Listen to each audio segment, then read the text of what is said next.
Imaginemos por un momento que el éxito de la inteligencia artificial en el sector público no depende de algoritmos fascinantes, ni de redes neuronales superavanzadas que parecen sacadas de una película de ciencia ficción. ¿Qué va? La realidad es mucho menos glamurosa. Totalmente. Imaginemos que todo depende de algo tan mundano, tan frustrante y tan humano como vencer a la burocracia, conseguir una triste contraseña y organizar un archivo de Excel. Suena casi a broma pesada, la verdad. Pues esa es exactamente la realidad que vamos a destripar hoy. Un saludo muy cordial a quienes nos escuchan y bienvenidos a una nueva inmersión profunda. Hola a todo el mundo. Es un placer estar aquí para analizar este tema porque, como decías, la premisa parece un choque de trenes frontal. Es el futuro hipertecnológico dándose de bruces con la burocracia más gris y tradicional. Que se basa en la plataforma gubernamental Brasil Participativo. Y el objetivo principal es entender por qué intentar implementar aprendizaje automático o machine learning en las infraestructuras cívicas es un desafío institucional gigantesco. O sea, es un mundo que está a años luz de la agilidad que solemos ver en Silicon Valley o en el sector privado. A años luz se queda corto. Y ya aviso desde el principio para quienes nos sintonizan que yo hoy vengo con el traje de escéptico. Voy a adoptar una postura bastante crítica durante nuestra charla. Bueno, me parece bien. Alguien tiene que hacer de abogado del diablo. Claro, es que al revisar toda la documentación de este caso, uno se topa con unas deficiencias técnicas y una lentitud gubernamental que resultan verdaderamente desesperantes. Es de locos. Sí, lo entiendo. Pero como ingeniera, te digo que todo tiene un porqué. Y hoy vamos a intentar contextualizar todas esas decisiones. Me parece perfecto. Pero para no perdernos en el laberinto técnico desde el minuto uno, creo que primero hay que entender la escala, la magnitud abrumadora del factor humano en esta plataforma de Brasil Participativo. A ver, los números son espectaculares. Esta iniciativa utiliza una plataforma de código abierto que se llama Decidim. El objetivo es brillante, sobre el papel, que es que la ciudadanía contribuya directamente a la creación y mejora de las políticas públicas. Un objetivo muy noble, ¿sí? Pero la realidad te golpea de frente cuando ves las cifras. Estamos hablando de un sistema que cuenta con 1.600.000 usuarios registrados. 1.600.000. Se dice pronto. Exacto. Y esos ciudadanos han escrito y enviado más de 42.000 propuestas detalladas, en texto libre. Claro, texto libre. No es marcar una casilla en un formulario. ¿Qué va? Son 42.000 mensajes no estructurados. Ante ese volumen, pues el personal humano del gobierno es a todas luces insuficiente para leer, categorizar y evaluar cada idea de forma individual. Es materialmente imposible.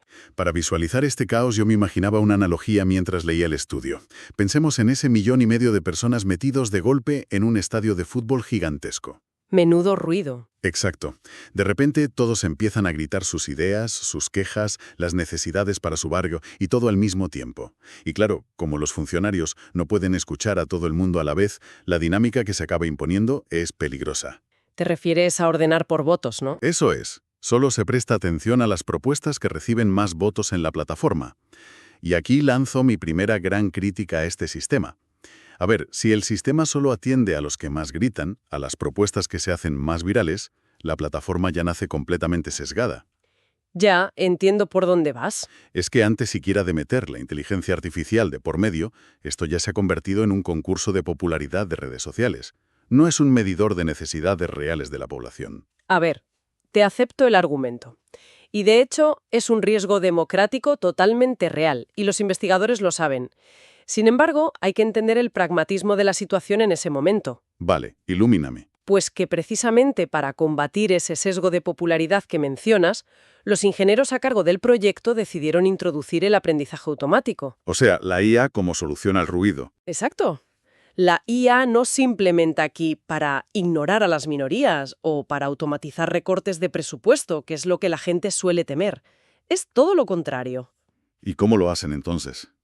Lo que buscan es procesar esas 42.000 propuestas a gran escala.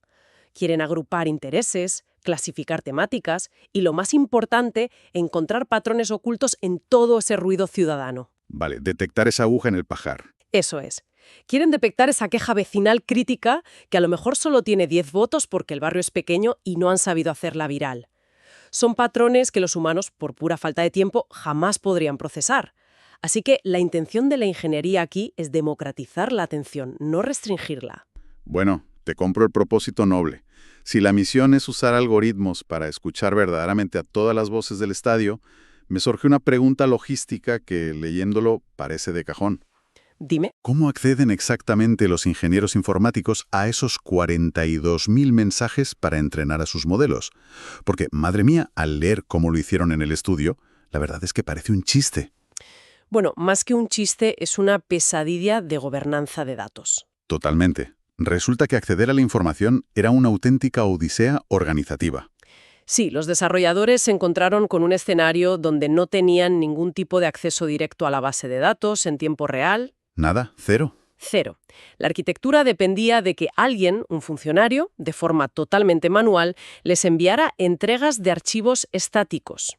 Es que es muy fuerte. Imagínate trabajar en inteligencia artificial, una disciplina que por definición requiere flujos constantes de información viva, y depender de un triste archivo CSV que te mandan por correo, sin control de versiones, sin un esquema de datos claro, nada. Archivos estáticos. Y ojo este dato que aporta el estudio porque se detallan esperas de entre 6 y 8 meses. Sí, telita. 8 meses perdidos solo para obtener el acceso inicial a la base de datos. 8 meses de burocracia. Aprobaciones que tenían que pasar por no sé cuántos departamentos distintos. El uso de unas redes VPN extremadamente restrictivas. Y súmale que no existía un catálogo de datos centralizado. Claro, es que esa es otra. Las reglas sobre cómo interpretar esos datos estaban desperdigadas en cuadernos de programación aislados y en paneles de visualización por ahí sueltos. Un caos absoluto a nivel técnico, sí. Entonces yo me pregunto, desde sentido común más básico, a ver, ¿cómo se puede pretender construir un sistema dinámico y moderno de aprendizaje automático alimentándolo con archivos congelados en el tiempo? Ya, es complicado. Es como si un meteorólogo intentara predecir si va a llover esta misma tarde leyendo el periódico de hace 6 meses. Es absurdo. A ver, la analogía del meteorólogo me parece perfecta para ilustrar la frustración de los técnicos. Pero, de nuevo, permíteme contextualizar esta aparente incompetencia del gobierno. Te escucho. A ver cómo defiendes esto. No es incompetencia, es que en el sector público esta burocracia asfixiante que vemos actúa, en gran medida, como un mecanismo de defensa institucional. ¿Defensa contra qué? ¿Contra la innovación? No, defensa de los ciudadanos. El gobierno maneja datos muy sensibles de millones de personas, la privacidad, la prevención de filtraciones masivas y la ciberseguridad son prioridades absolutas, no pueden ir a lo loco. Vale, entiendo el tema de la seguridad, pero los tiempos. Técnicamente, el estudio señala que la plataforma operaba en lo que en ingeniería llamamos un nivel de madurez DataOps 1 o 2. Que supongo que no es muy alto. Es básicamente la edad de piedra del manejo de datos. Son procesos donde la automatización es casi nula y todo depende de intervenciones manuales humanas. Alguien tiene que aprobar, firmar y mandar el archivo. Pues a mí me sigue pareciendo inaceptable. 8 meses de espera para que te den una simple credencial de acceso.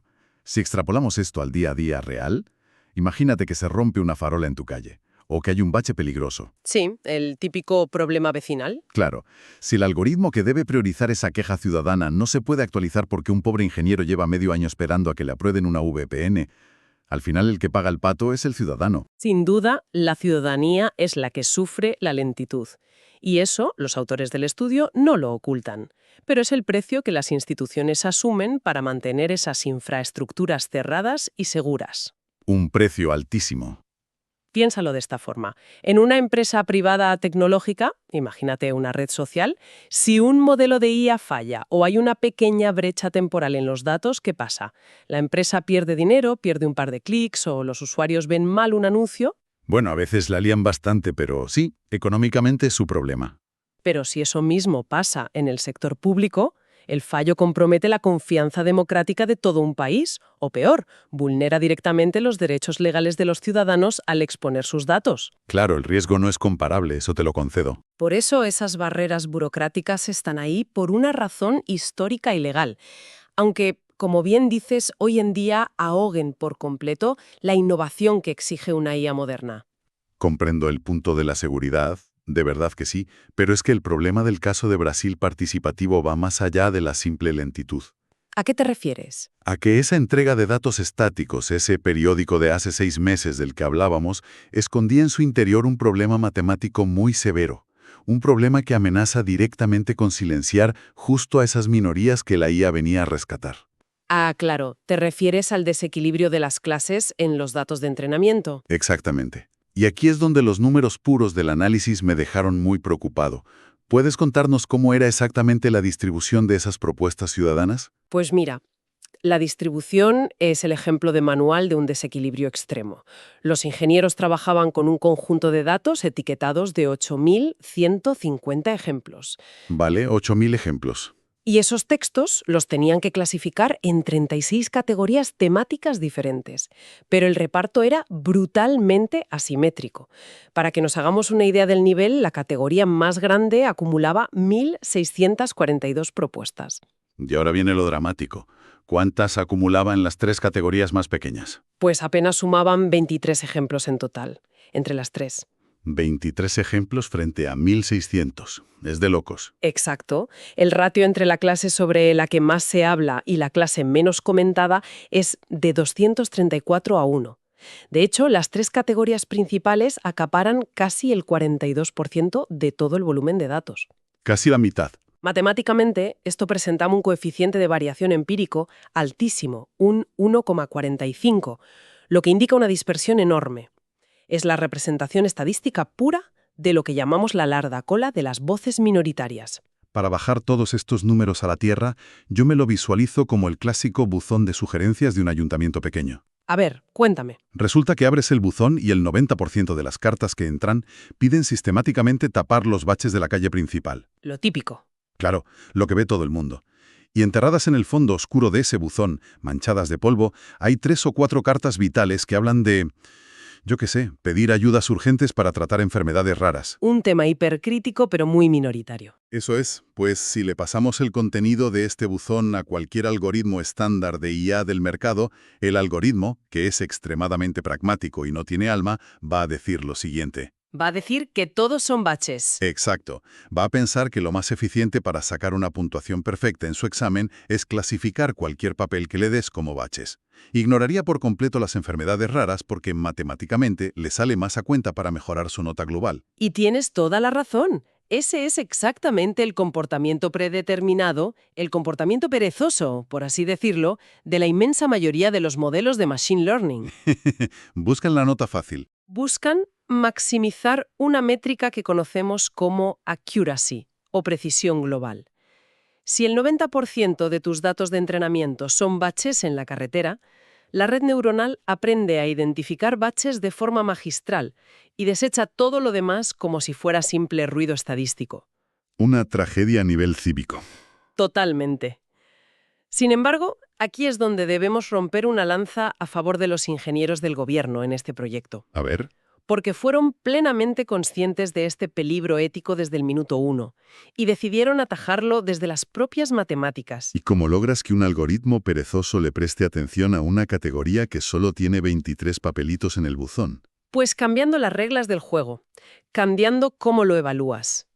El equipo decidió descartar por completo esa métrica tradicional de precisión global, argumentando que no era una medida justa para las necesidades del sector público. Lógico. En su lugar, empezaron a evaluar a la inteligencia artificial utilizando una métrica llamada macro F1, además de realizar análisis independientes y detallados para cada clase.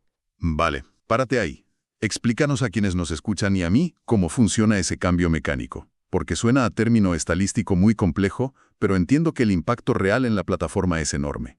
Es vital, sí. Lo que hace el macro F1 es calcular el rendimiento del modelo, su porcentaje de acierto, para cada una de las 36 categorías de forma totalmente independiente. Vale.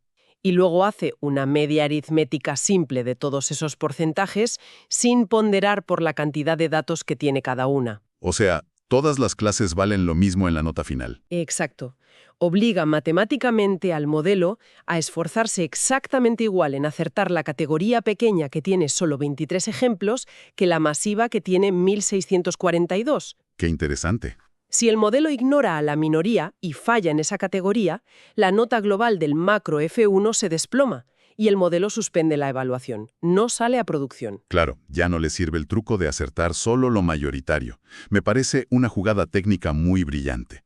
Básicamente fuerzan al sistema a no ser perezoso. Es un concepto fascinante, porque los ingenieros lograron traducir un valor democrático y ético, como es la equidad y la representatividad, en una estricta ecuación matemática. Es genial, sí. Pero claro, aquí volvemos a chocar contra el muro de la cruda realidad del caso. Ahora, ¿qué pasa? Pues que, para que el modelo aprenda a reconocer esos textos de la minoría, para que pueda estudiar, necesita ejemplos limpios y etiquetados por humanos. Y como ya hemos visto que no había personal humano disponible en el gobierno para leer y etiquetar miles de textos ambiguos, los desarrolladores se vieron acorralados. Es verdad. Tuvieron que improvisar un parche utilizando los famosos grandes modelos de lenguaje, los conocidos como LLM. Así es, recurrieron a la inteligencia artificial generativa como una especie de salvavidas operativo para poder avanzar. Pero con condiciones muy estrictas.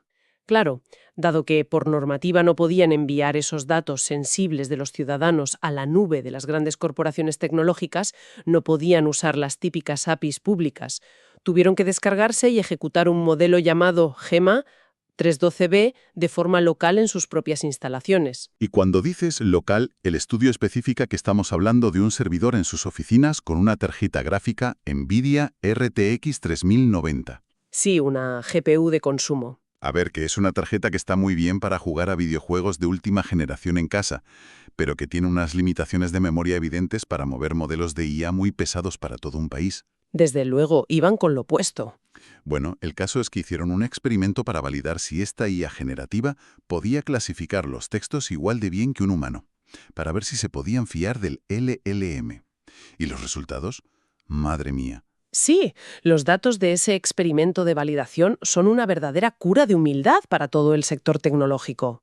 Cuéntanos. Tomaron una muestra pequeña, de 200 registros, y lo primero que descubrieron, al pedir a los propios expertos humanos del gobierno que leyeran y clasificaran los textos, es que había un 8,4% de casos donde los humanos estaban en desacuerdo total entre ellos. Claro, es que tiene toda la lógica.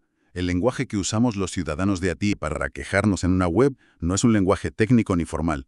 Es coloquial, está lleno de dobles sentidos, de faltas de ortografía, o hace referencias muy locales a una plaza o a una calle que resultan muy ambiguas incluso para un funcionario experto. Exactamente. La ambigüedad del lenguaje natural es un problema inmenso.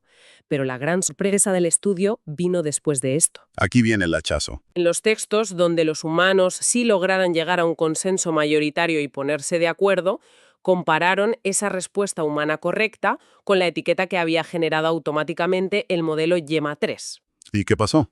Pues que resulta que el modelo de lenguaje solo coincidió con el consenso humano en un 50,3% de las veces. Espera. Un 50% de acierto. Sí, la mitad. Pero si eso es como tirar una moneda al aire. O sea, la inteligencia artificial más puntera en la mitad de los casos se equivocaba de lleno frente al criterio humano.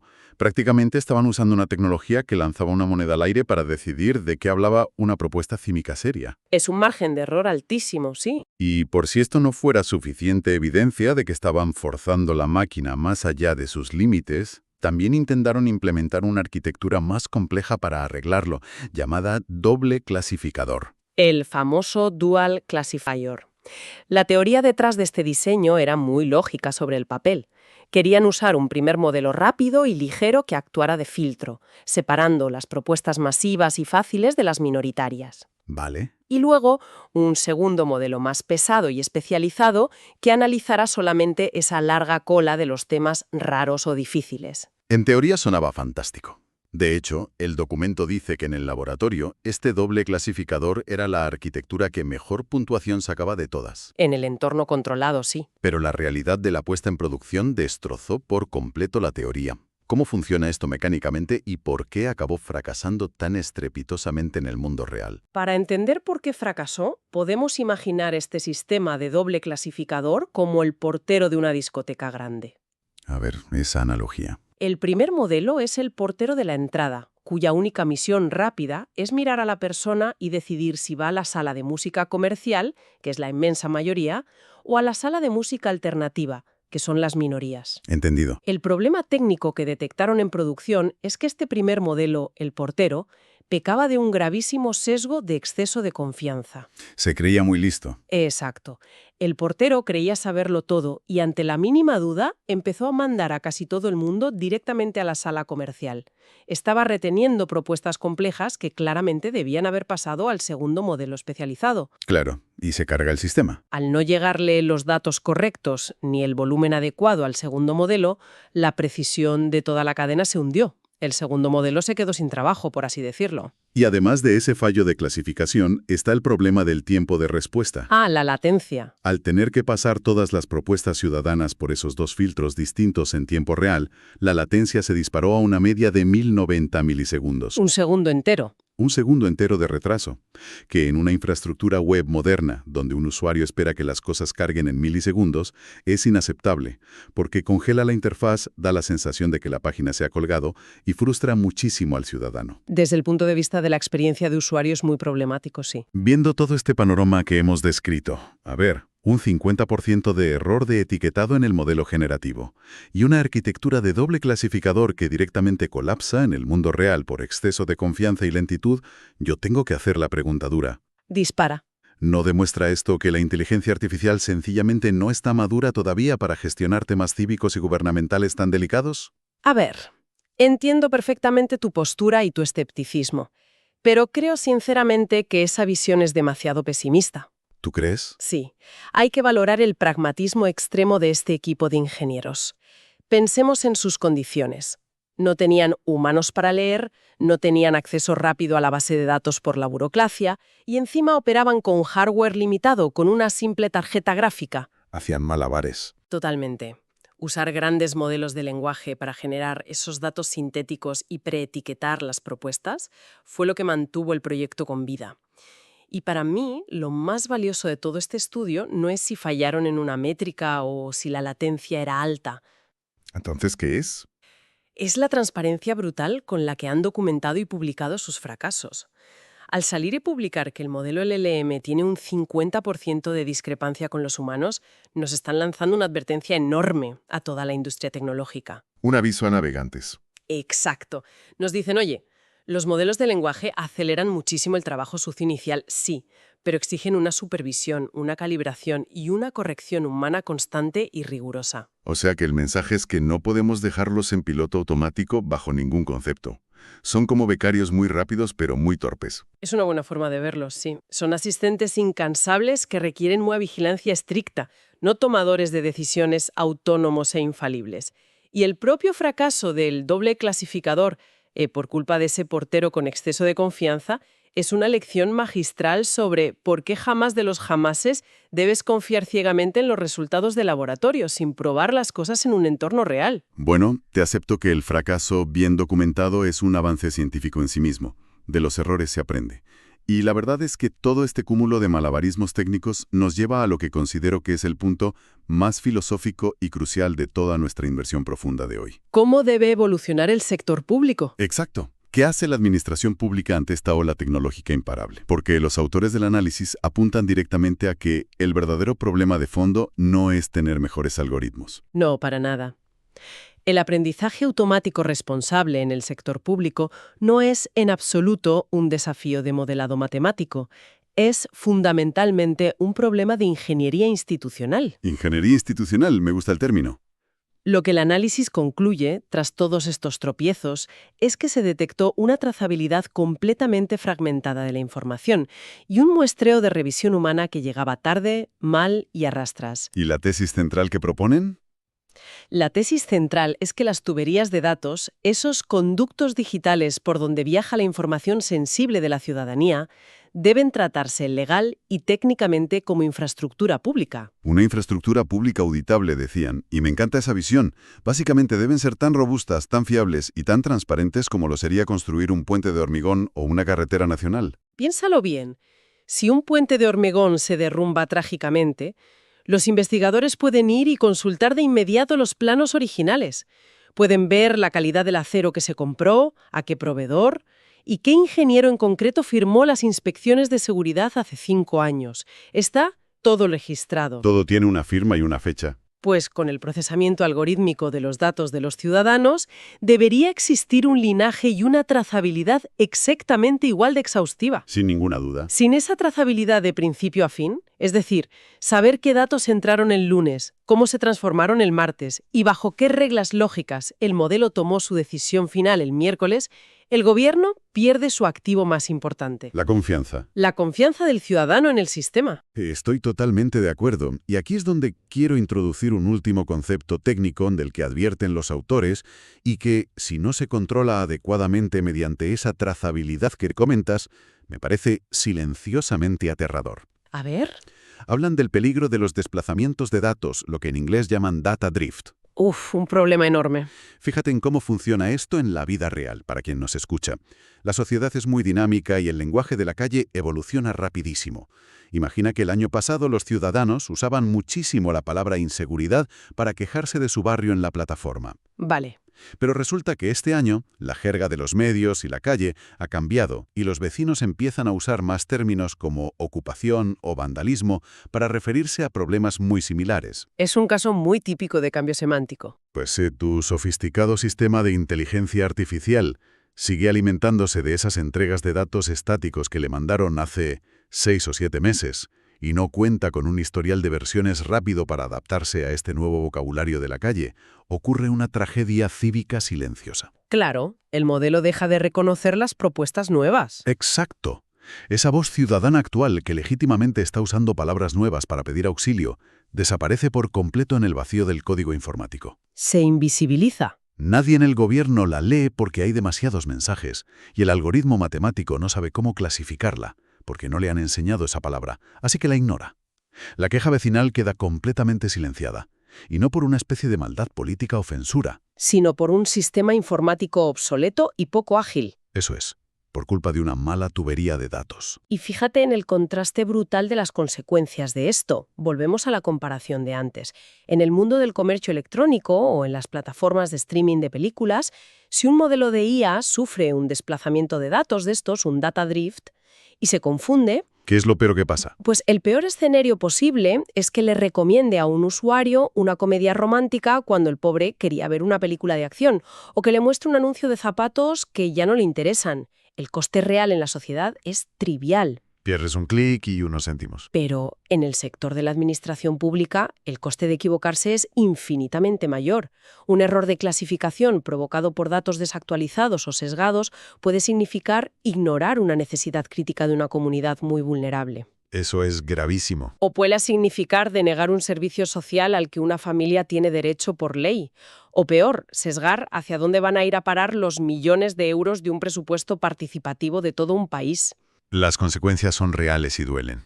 Por eso mismo, aunque la burocracia que ralentiza estos proyectos nos desespera a los ingenieros, la exigencia de una auditabilidad rigurosa y un linaje de datos estricto no es un capricho anticuado de unos funcionarios aburridos. Es el cimiento ético fundamental sobre el que tiene que construirse obligatoriamente cualquier tecnología que afecte a la vida cívica. Es una reflexión muy potente y, la verdad, muy necesaria para poner las cosas en perspectiva. Creo que, con todo este recorrido y debate que hemos puesto sobre la mesa, podemos ir entrando ya en nuestro bloque final de conclusiones para asentar con total claridad todo lo que hemos explorado hoy. Me parece perfecto. Si tuviéramos que destilar toda esta inmersión profunda en 3 grandes pilares para que la audiencia se los lleve a casa, el primero sería, sin duda alguna, que la falta de un gobierno de datos ágil ahoga por completo la innovación tecnológica. Hemos visto cómo depender de arcaicos archivos estáticos y tener que esperar meses enteros por unas contraseñas merma severamente la capacidad del Estado para crear sistemas que reaccionen en tiempo real a las verdaderas necesidades de la ciudadanía. Totalmente cierto. Y el segundo pilar clave de nuestro análisis de hoy es que el desequilibrio masivo en los datos de la vida real requiere diseñar métricas de evaluación que sean justas, no solamente precisas. Esa enorme larga cola de minorías exige usar herramientas matemáticas complejas, como el macro F1 que comentábamos, para garantizar técnicamente que las voces menos ruidosas de la sociedad no sean invisibilizadas por la eficiencia implacable del algoritmo. Y el tercer gran pilar, que para mí ha sido una revelación, Herramientas que parecen mágicas como los grandes modelos de lenguaje, los LLM, son inmensamente útiles para desatascar el trabajo técnico cuando faltan manos humanas, pero son profundamente peligrosos si se les permite volar solos. Ese 50% de error nos demuestra de forma empírica que deben operar estrictamente como asistentes, siempre bajo una vigilancia y corrección humana incansable. Resumiendo todo esto en una sola frase, yo diría que el verdadero desafío de la década no es que la inteligencia artificial reemplace al funcionario público. El verdadero reto es usar la tecnología como excusa para obligar a las instituciones a rediseñar sus propias tuberías internas para ser mucho más ágiles, transparentes y trazables. Exactamente. Suscribo cada palabra. Y para cerrar definitivamente nuestra sesión de hoy, queremos dejar a quienes nos acompañan al otro lado con un último pensamiento provocativo. Una idea profunda para darle vueltas en la cabeza mientras van en el coche al trabajo, pasean al perro o friegan los platos. A ver esa idea. Hemos visto durante este rato cómo chocan y a veces colaboran la tecnología de vanguardia, las viejas normativas de seguridad y las voces de millones de ciudadanos. Pero si los modelos de inteligencia artificial cívicos del futuro aprenden exclusivamente a base de devorar los datos históricos, unos datos que, como hemos comprobado hoy empíricamente, están empapados de burocracia, de cuellos de botella y de severas limitaciones institucionales previas. Te sigo. La pregunta es, ¿quién ostenta realmente el poder democrático al final del día? Esa es la pregunta clave de todo este asunto. Es el ciudadano que teclea su propuesta con la genuina esperanza de cambiar su barrio. Es el algoritmo, esa compleja caja negra matemática que decide en apenas milisegundos a qué categoría pertenece tu problema vital. O es, en un giro bastante irónico del destino, el burócrata anónimo en una oficina anticuada que es quien decide cuándo, cómo y con qué nivel de acceso. La máquina puede, por fin, leer el dichoso archivo de Excel. Es una reflexión fascinante, la verdad, y te deja pensando que al final parece que construir ese puente soñado entre la democracia real y la tecnología depende muchísimo más de arreglar la aburrida fontanería institucional de lo que las grandes empresas tecnológicas de Silicon Valley nos quieren hacer creer con sus anuncios. Para que el futuro funcione correctamente y para todos. Muchísimas gracias por guiarnos de forma tan clara a través de este complejo laberinto de datos, algoritmos y decisiones institucionales. Ha sido un verdadero placer explorar este tema contigo. El placer ha sido mío, de verdad. Ha sido una charla estupenda. Y un agradecimiento inmenso y muy especial a todas las personas que nos han prestado su tiempo y atención para llegar hasta aquí. Nos escuchamos en el próximo episodio. Hasta la próxima inversión profunda.